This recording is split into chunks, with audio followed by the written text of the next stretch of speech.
Assalamualaikum warahmatullahi wabarakatuh. Perkenalkan, nama saya Wilatul Alif dari jurusan Ilmu Administrasi Negara. Di sini saya akan mempresentasikan tentang COVID-19.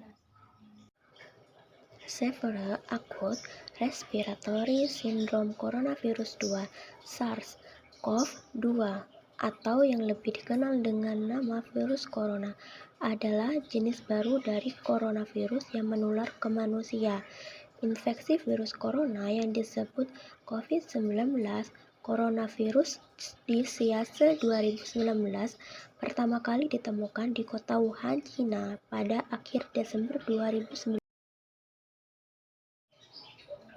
Virus ini menular dengan sangat cepat dan menyebar ke hampir semua negara, termasuk di Indonesia, hanya dalam beberapa bulan. Hal tersebut membuat beberapa negara memerlukan kebijakan lockdown untuk mencegah virus corona makin meluas. Di Indonesia, pemerintah menerapkan kebijakan pemberlakuan pembatasan kegiatan masyarakat atau PPKM untuk menekan penyebaran virus ini. Secara umum, ada 3 gejala yang bisa menandakan seorang terinfeksi virus corona, yaitu yang pertama, demam, suhu tubuh di atas 38 derajat Celcius. Yang kedua, batuk kering. Yang ketiga, sesak nafas.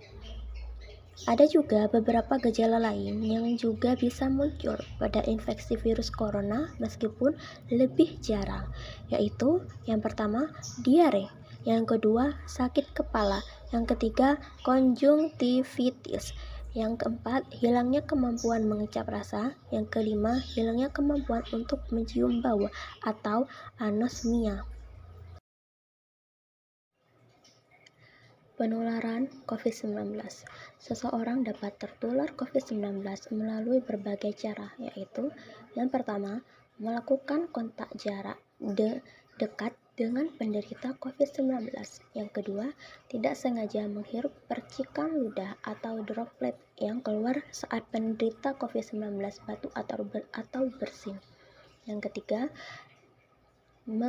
memegang mulut atau hidung tanpa mencuci tangan terlebih dahulu setelah menyentuh benda yang terkena droplet, seperti memegang uang, ganggang pintu, atau permukaan meja.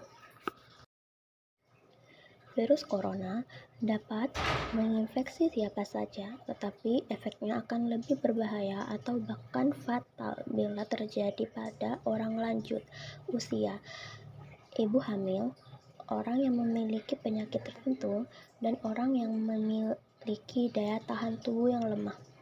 Virus ini juga dapat beresiko menginfeksi tenaga medis yang merawat pasien COVID-19. Oleh sebab itu, tenaga medis memerlukan menggunakan perlindungan diri atau APD. Jenis varian COVID-19. Berdasarkan data yang dikeluarkan oleh WHO, terdapat beberapa varian SARS-CoV-2 penyebab COVID-19.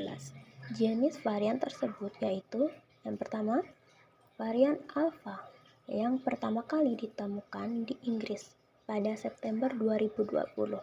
Yang kedua, varian Beta yang pertama kali ditemukan di Afrika Selatan pada Mei 2020.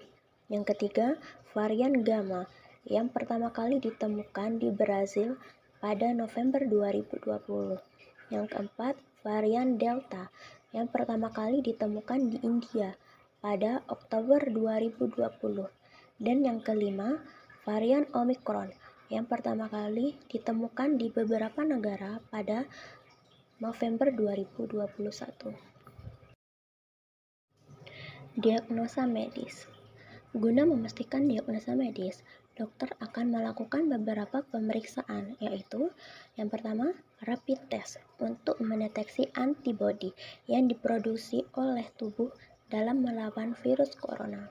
Yang kedua, rapid test antigen yang untuk mendeteksi antigen, yaitu protein yang ada di bagian terluar virus.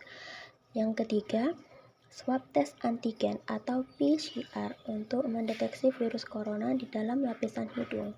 Yang keempat, CT scan atau ronsen dada untuk mendeteksi infiltrasi atau cairan dari paru-paru. Yang kelima, tes darah lengkap untuk memastikan kadar sel darah putih lengkap dan sekretif protein. Pengobatan. Pada pasien bergejala ringan atau tanpa gejala, dokter akan menyarankan untuk isolasi mandiri di rumah sambil tetap melakukan langkah-langkah pencegahan penyebaran infeksi virus corona. Sementara pada pasien dengan gejala berat, dokter akan memberikan rujukan untuk menjalani karantina di rumah sakit. Pada kasus yang parah, infeksi virus corona bisa menyebabkan beberapa komplikasi, yaitu yang pertama, pneumonia, infeksi paru-paru. Yang kedua, infeksi sekunder pada organ lain. Yang ketiga, gagal ginjal. Yang keempat, akut cardiac injury. Yang kelima, akut respiratory distress syndrome. Yang keenam, kematian. Ada beberapa jenis antivirus, yaitu yang pertama, favipiravir. Yang kedua, molnupiravir, dan yang ketiga, remdesivir. Antivirus ini telah diteliti untuk melawan virus, namun hingga saat ini hasil penelitian menunjukkan bahwa obat antivirus ini tidak dapat efektif dalam mengobati COVID-19 serta tidak efektif dalam menurunkan angka kematian.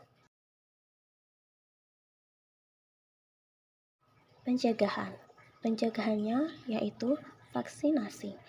Vaksinasi ini merupakan cara terbaik untuk mencegah COVID-19. Namun ada juga yang harus menghindari faktor-faktor yang bisa menyebabkan terinfeksi virus corona, yaitu yang pertama, terapkan physical distancing atau menjaga jarak minimal 1 meter dari orang lain, dan jangan dulu keluar rumah kecuali ada keperluan mendesak. Yang kedua, gunakan masker saat beraktivitas di tempat umum atau keramaian, termasuk saat pergi berbelanja bahan makanan atau mengikuti ibadah di luar rumah. Yang ketiga, rutin mencuci tangan dengan menggunakan sabun dan air yang mengalir atau dengan menggunakan hand sanitizer mengandung alkohol minimal 60%, terutama setelah beraktivitas di luar rumah atau di tempat umum. Yang keempat, jangan menyentuh mata, mulut, dan hidung sebelum mencuci tangan. Yang kelima, tingkatkan daya tahan tubuh dengan menjaga pola hidup sehat. Yang keenam, hindari kontak dengan penderita COVID-19. Orang yang dicurigai positif terinfeksi virus corona atau orang yang sedang sakit demam, batuk, atau pilek. Yang ketujuh, tutup mulut dan hidung dengan tisu saat batuk atau bersin, kemudian buang tisu ke tempat sampah. Yang delapan, jaga kebersihan lingkungan dan kebersihan rumah, termasuk benda-benda yang sering disentuh.